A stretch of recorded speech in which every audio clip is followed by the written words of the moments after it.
Hello and welcome to the Gone Traveling Podcast. We are looking at the 2025-26 season of the BKT EuroCup. This is episode 22, and we are reviewing the regular season. We're going to update the awards, talk about the regular season of the BKT EuroCup, and we being myself, David Hein, of Taking the Charge, Substack, and Hein News, as well as Marco Munno, communication specialist and collaborator with La Giornata Tipo.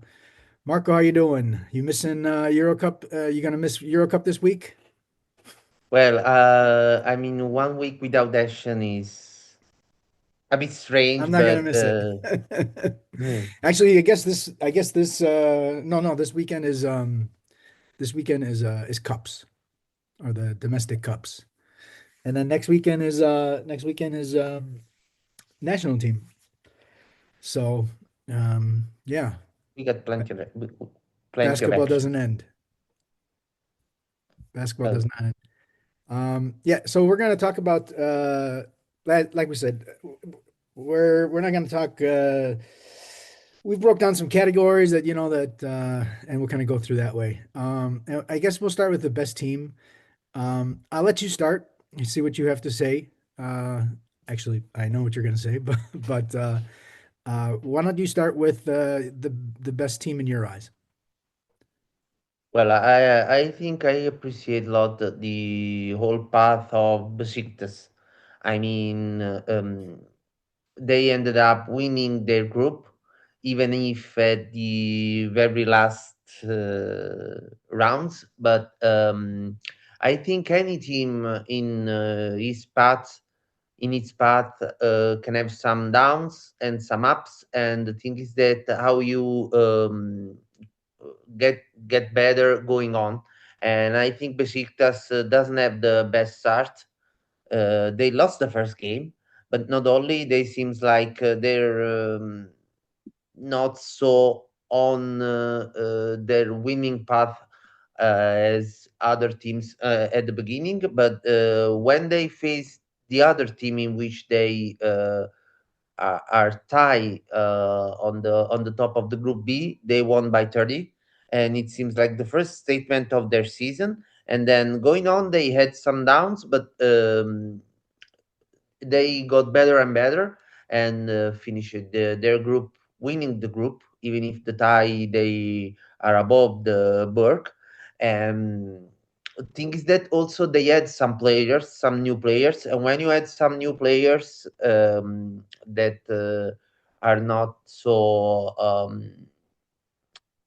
I mean, there are some huge names. You can disrupt the whole concept of the team or getting better. And I think the new people out there, Charlie, Thomas, they are absolutely fitting as for now. And so actually adding value to the team. And I think they're on the best seat, on the driving seat for the next next phases of the Eurocup. So I can really highlight their path.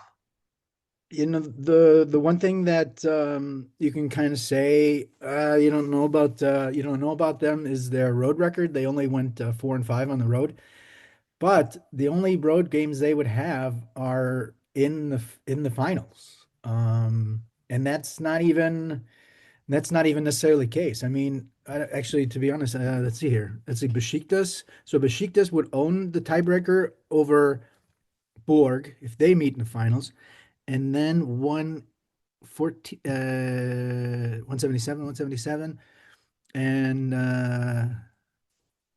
okay, so they would play at home against Borg, but if they meet and they reached Jerusalem in the final, then it would be Jerusalem would be the home team. So in that regard, it really doesn't matter. I had Besiktas as well. I saw that you picked them, and I said, well, okay, well, I mean, they are for me they're the toughest team. The reinforcements they got. Shanley will be better by the time all of these games actually start. Quarterfinals aren't even until When are the quarterfinals? I think they're March 10. Is that something? I can't remember exactly. I'll take a look.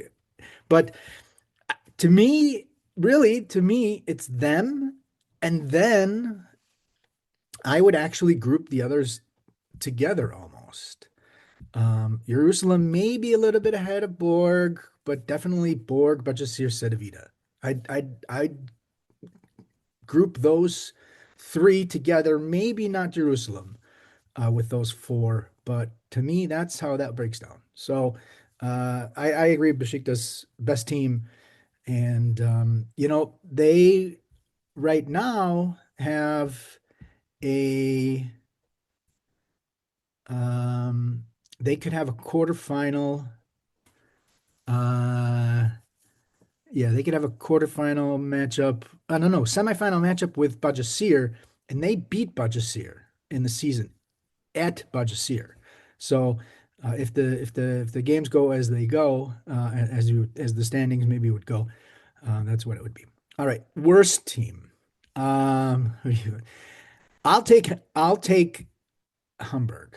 Um, and they actually, who did they just beat? Did they just beat somebody in the German league? I'll take a look in a second.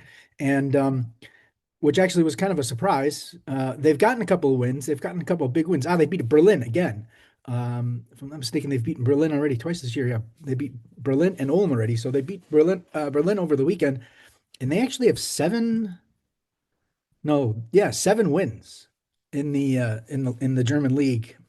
But Hamburg, it just took them ages and ages to even get a win, and also to go from player to player and player. I think they made probably four changes, five changes, and it was like hopefully something will eventually stick. You like throwing spaghetti. I don't know. Do Italians do Italians do that?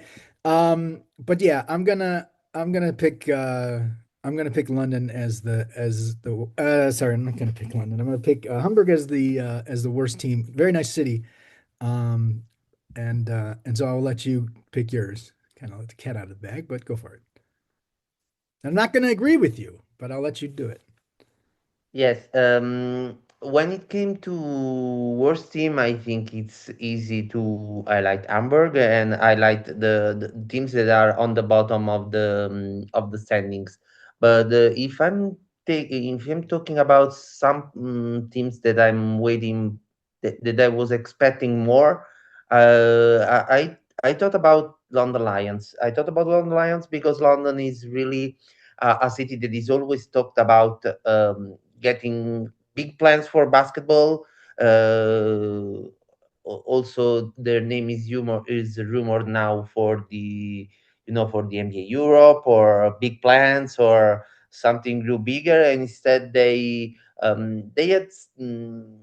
I think their season is a bit disappointing. I mean, they were not really into the qualification race of the playoff because every time they took a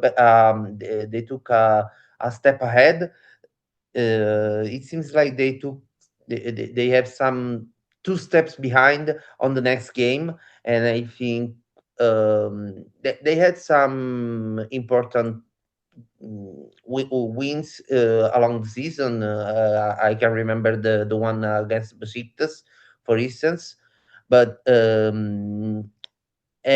the end they really I think they also changes a lot of players. They had some changes along the way, so they got Chesson Randall, or they signed Nigel Hoggins, they signed Brown, but at the end they lose the games that really matters for the qualification. And also I think the loss against Paninios really was a letdown, and they lost three games on a row of 1 point.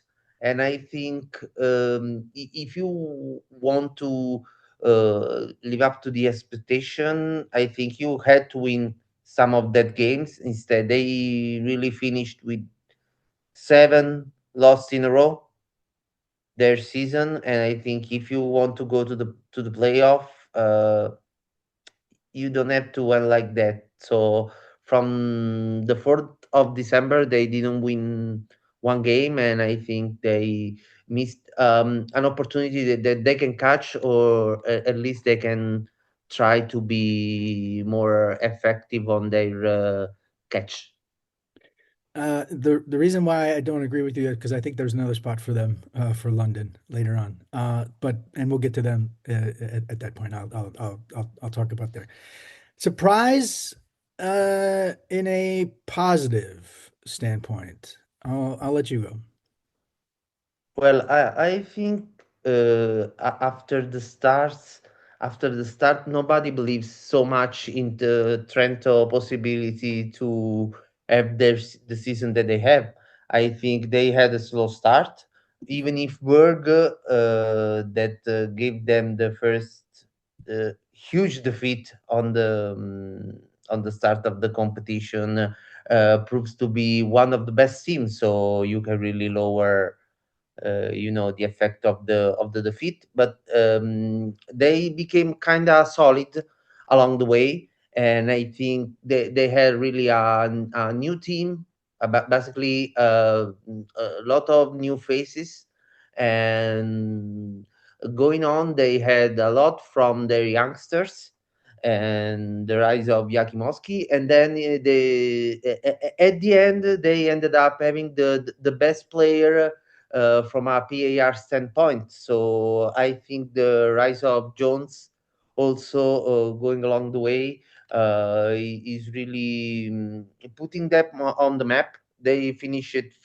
fifth in the fifth place on their group, but even if you were not so sure that they can really catch a playoff spot. They ended up winning 11 games. And for a comparison, Turk Telecom and Budućnost won just one game more. And I think at the beginning of the season, you don't think the difference between the teams could be really so small. And I think they had a path that make them better and better, so them going better and better going on. And I think so the development is really, you can really sense the development, and at the end finishing with 11 with 11 wins. I think it is a lot, and they really surprised me into this competition. If you make the comparison to the Group A as well, they won just one game less than Baceseiro or Cedevita. So really, the powerhouses of the some of the powerhouses of the favorites of the whole competition. Uh, yeah, I had Trento up there too, as well as Manresa, but I picked actually Chemnitz, 9-9, got into the playoffs. Uh, you realize they lost the first game of the season to Paninios? Long time ago. And this was a new team. This is their first time in the competition. They had a few guys that are new in the competition. Um, and lots of roster changes. Also not deep. In Germany you need to have 6-6, and they don't have a lot of Germans that they can count on. And Chemnitz doesn't have the money to have a roster for the Euro Cup and a roster for the BBL. Um, so they weren't very deep, and they started the season at 2-5, and so for them to come back from that and reach the playoffs and be ahead of Ulm and London, Lead Cabellis, all teams that have been really, well, definitely Ulm and Lead Cabellis, established names in the Euro Cup, and London, which has a pretty good level of talent. I have as my positive surprise Chemnitz. I'm going to, as my negative, I'm going to leave the one I actually picked. I'll leave it to you. And I'll actually go back to what you were saying about London. This is the spot that we need to put London in.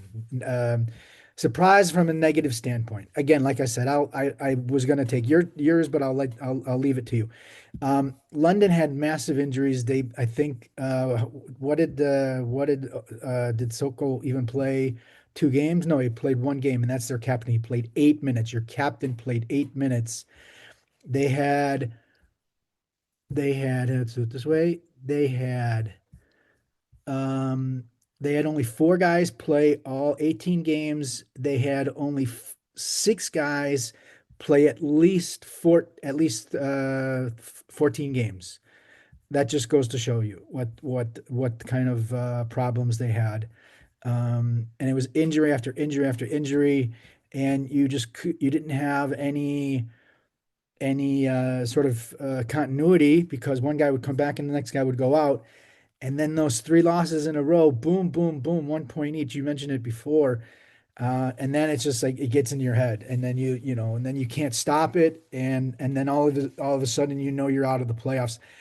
Full health. This is not a team I would really want to have played. So um, yeah, in my eyes, not a worse team. This is not the worst team.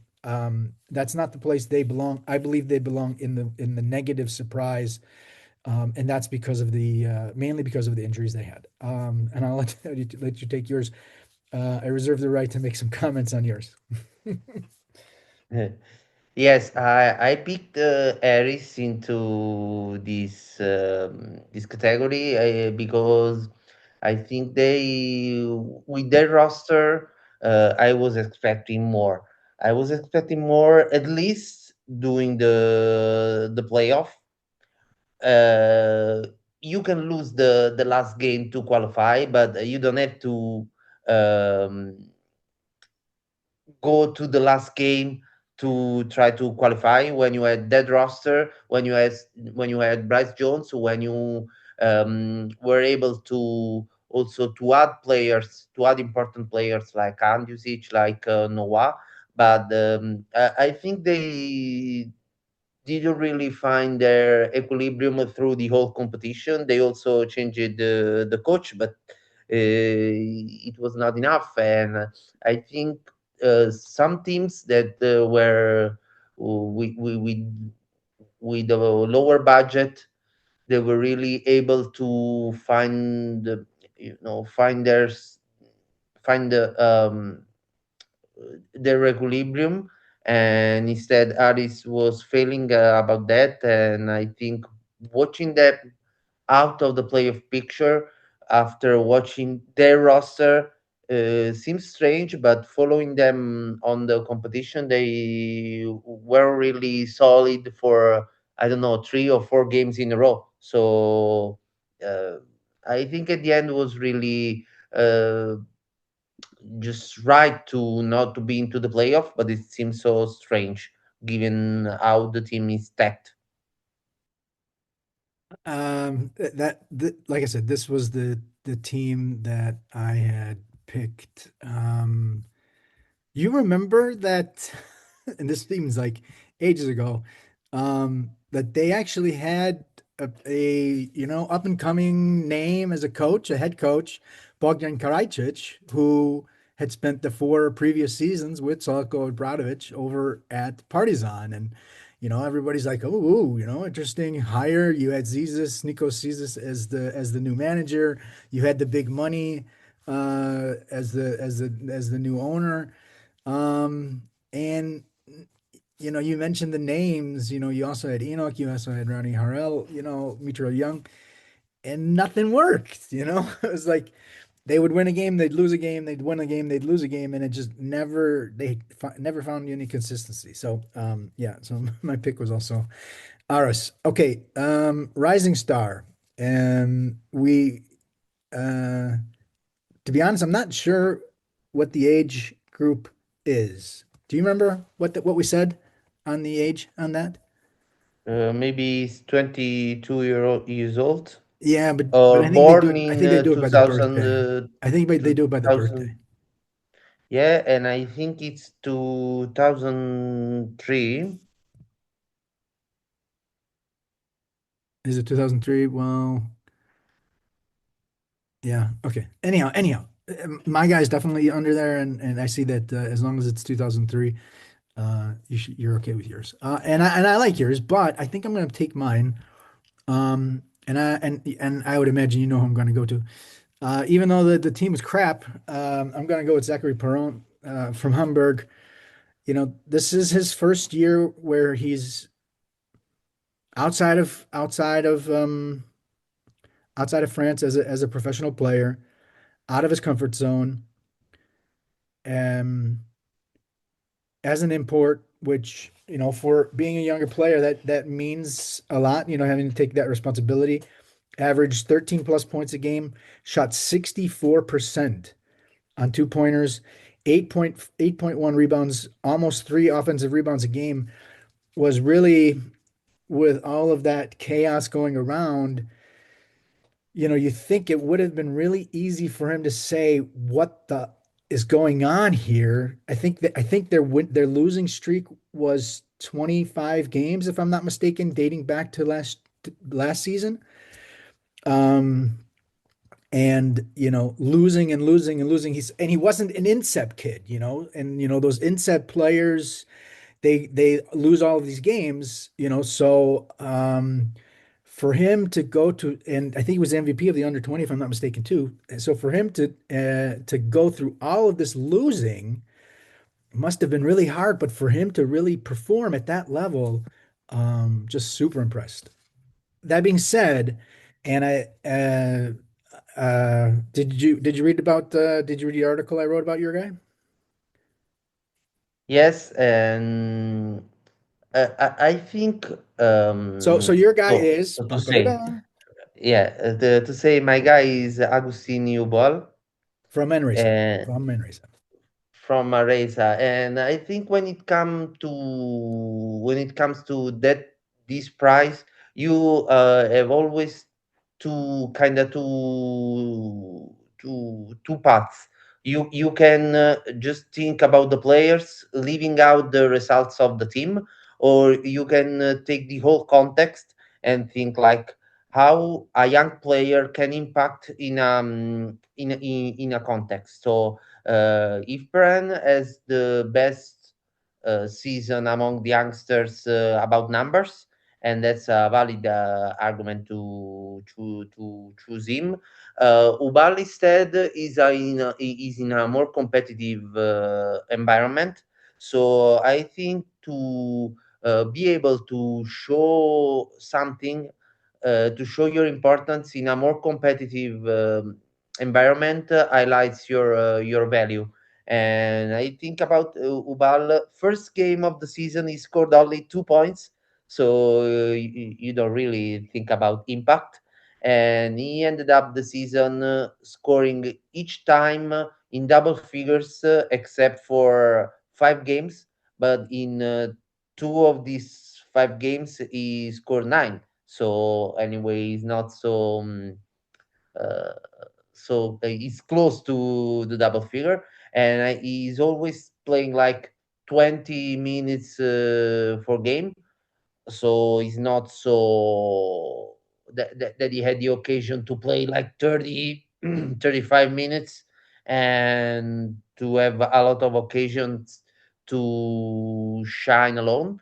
But he also he grew up into the whole season as Mareza did it, and he was always more and more important going on for the team. And he ended up scoring two times more than 20 points. Yes, it was against Hamburg, it was against Lask, so it's not so the most formidable Hey, hey, hey, opponents. But Slask beat Budges here twice, baby. yeah, yeah, okay, but it was all the kind of their only highlight. And I think anyway, Ubal proved to be important in a rotation, very important in a rotation in the finish of a game that can really in a team that can really make some troubles for everybody coming into the playoff race. So just one quick more point on Ubal. per 40 minutes, and you could sort this on the Euro Cup stats, per 40 minutes, he ranks sixth overall in PIR over 40 minutes, averaging what's he got? 11.6 points, 3.6 rebounds, 1.5 assists in just 19 and a half minutes. So sixth overall. And there's some big names. Um, there's some big names ahead of them, but there's some big names behind them as well. So, as a 22-year-old, yeah, congrats to Mr. Ubal who took on and it's not like the numbers are a massive jump for him compared to last year too. That's the thing that really impresses me most is that his numbers are that much better than last year. All right, so we're gonna do an NBA award. They don't do in the Euro Cup, but we're gonna do an NBA award, and it's the sixth man award. And at first I was like, yeah, this might be kind of tough. And then, man, in the end, there are a lot of really, really good players that could be chosen here for six man. And I will let you start. Well, for me, the choice was not really obvious, but nearly because I think It's a good Nikolic. one. It's not bad at all. So Yeah, I think maybe the one that can be considered the best player on Cedevita, or maybe or one of two players of Cedevita that was really that had really a good season, and they were among the favorites, and they were on the best spots of the Group A, and one of the best player, if not the best player, I don't think the best one, but the second one was constantly starting from the bench. So if you think like six man is the perfect definition, but even more than perfect definition. And I think Alexei Nikolic was really, Andre Nikolic from Cedevita. Andre Nikolic. Yeah. yeah, I think he was the best one, giving a spark from a team starting from the bench. He ended up scoring 15.6 points per game, and Ollie Gibson into his team scored more than Nikolic, and like 0.9 mm, 0.7 points more, so not really so much more. And I think when you got like a guy like that, you can really it really give you consistency along a game, because when you got the the rotation starting to make some changes, you can have really a guy that is elite coming from the bench and not lowering your level. And he is also a really important free throw shooter, because 91.9%. So he's really able not only to make an impact from the bench, but also to finish games and to take responsibility into the most important minutes of the game. Yeah, some of the other names, bunch of serious guys, Matisse Panitka, Hunter Hale, Devon Dotson, Vito Brown, Britton Moore from Besiktas, Alex Boutte, Skylar Mays, Juan Morgan from Budućnost, Asim Mulari from Borg, Jordan Baye, the big man from Trento, um, Kyle Allman, Kyle Allman from Turk Telecom, Kyle Wheatley, Tessitore, both from Ryer. Um, and then I'm gonna go with the guy that it's kind of hard for, it's kind of hard if to go and um, your guy, he was clearly one of their superstars, and even the fact that he came from the bench, and I'm gonna go with my guy is gonna be Cassius Winston. Um, just from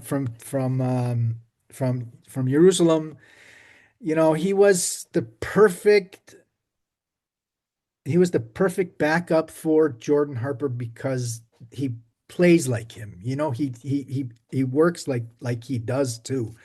And I think that having him there um, gave Harper, Harper still played 28 minutes a game.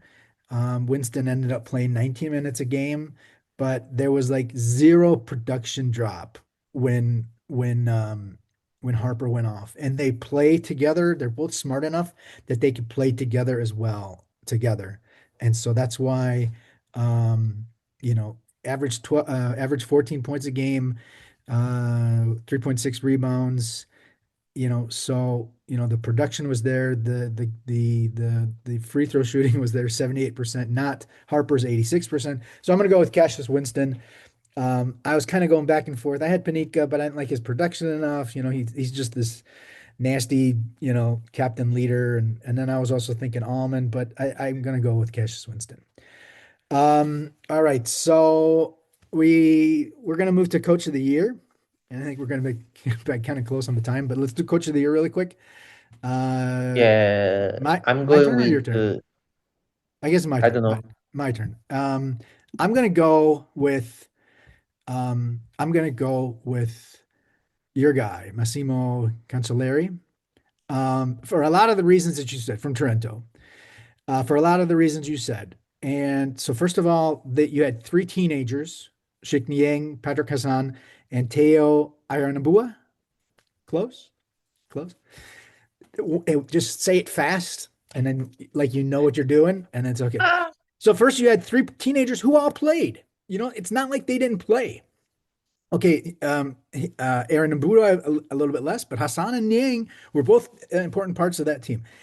And you had three major players, DJ Stewart, Andrei Yakimovsky, and Khalif Battle, who all were European debutants. This is their first season out of college. Okay, Yakimovsky, you can say he had played in Europe, but he didn't play for the professional team really. So um, this is basically three European debutants. And to do what they did, okay, you have this absolute leader beyond leader of Devontae Jones. And you had a couple other guys.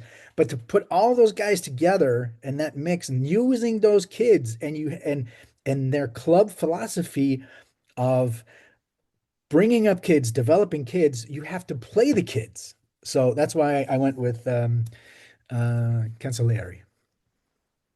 Yes, instead I went with Frederick Fatou.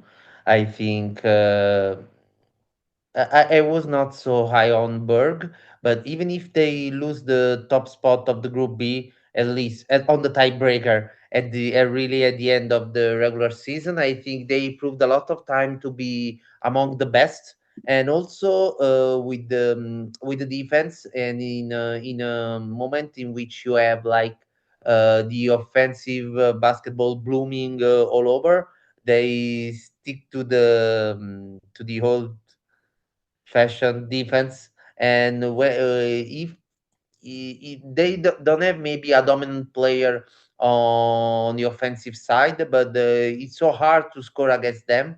So and also they won't like maybe the game with the best finish of the season. So it tells about their will to win, and the fact that they kind of used to thrive into some contests that can really seems difficult. So you don't put them on really among the best of the best of the best teams at the beginning of the competition, and now you have to do it, and you know that it's really hard to play against them.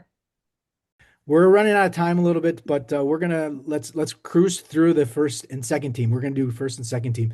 I'll let you do yours first, your second and first team, and then I'll just kind of I'll give you mine, and then we'll kind of talk through it. So second team Okay. first.